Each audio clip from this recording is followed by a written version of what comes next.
আমরা প্রথমে যে ওপেন করলাম, করার পরে এখানে আমাদের অ্যাপসে যদি আমরা ভিজা ইউনিকোড করি সিলেক্ট করি, তাহলে এখানে আমরা দিতে হবে সুতনি ওএমজি।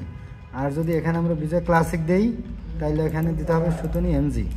এই যে সুতনি যে কোনো একটা দিলেই হবে। হ্যাঁ, কিন্তু এই ভিজা ক্লাসিকের সাথে সুতনি এমজি।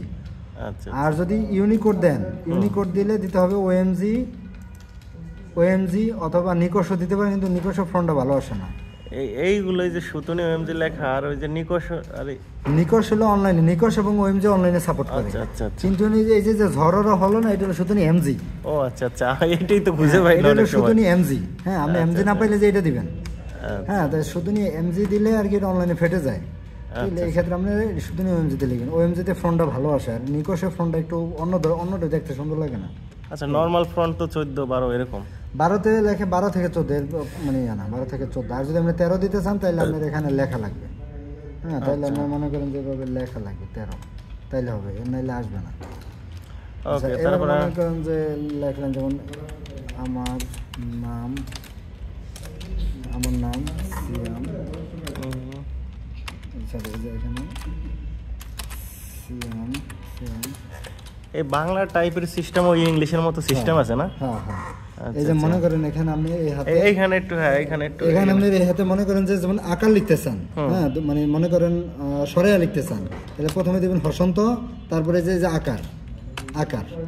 আর যদি এই হসন্ত না দেন, তাহলে শুধু এই যে আকার পড়বে, ওই যে আকার, মানে ইয়া হবে না, সরেয়া হবে না। এখন এখানে আবার রসিকার দিতে চাইলেও এই যে একই, মানে যদি রসিকার লিখতে চান, এই যে এখানে রসিকার। এখন বিষয়টা হয়েছে আমি এই যে দীর্ঘিকা দিতে চান, সেই ক্ষেত্রে কি করতে হবে, শিফট চাপতে হবে, এটা চেপে তারপরে শিফট চাপতে হবে, এই যে দীর্ঘই। আচ্ছা, তাহলে শিফট চাপলে চেঞ্জ হবে। হ্যাঁ, আবার যেমন স্বরে আ দিলেন, স্বরে অ যদি লিখতে চান, তাহলে শিফট চেপে এটা চাপলেই হবে, শুধু এটা চাপলে। এই ক্ষেত্রে আবার হসন্ত চাপা লাগবে না। আচ্ছা, এটা গেলেই এখানে আকার সরেয়া রস্যই দীর্ঘই, রস্যও দীর্ঘ। যদি যেমন শুধু দন্ত স রসকার দেন, যেমন সুন্দর লিখতে চান, দন্ত স লিখবেন, তারপরে যে সুন্দর। হ্যাঁ, আবার মনে করেন দীর্ঘকার দিবেন, রূপ লিখবেন। হ্যাঁ, এইটা কোনো মেথড না, এই যে রূপ শেখানো। আচ্ছা, এইটা হলো বিষয়। এইভাবে ওনাকে আলফাবেটিক্যালি পড়ে আগে মেইন বিষয়টা এখানে এগুলোই তো মানে শেখার বিষয়। আর এমনি আঙ্গুল বসানো যে সেম। এখন কোন আঙ্গুলে কোনটা, এটা তো আপনি দেখতেই আছেন, যেমন এখানে ক খ, এখানে ত থ, এটি নিজেই পারবেন, কিন্তু এগুলো আপনার খুঁজে বের করতে কষ্ট হবে।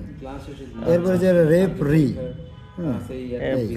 যেমন মনে করেন আপনি গর্ব লিখবেন, গর্ব। হ্যাঁ, গ লিখে ব লিখবেন, এরপরে শিপ চাপবেন, যে উপরের সাইডের যেগুলো আছে সব শিপ চাপে করতে হবে।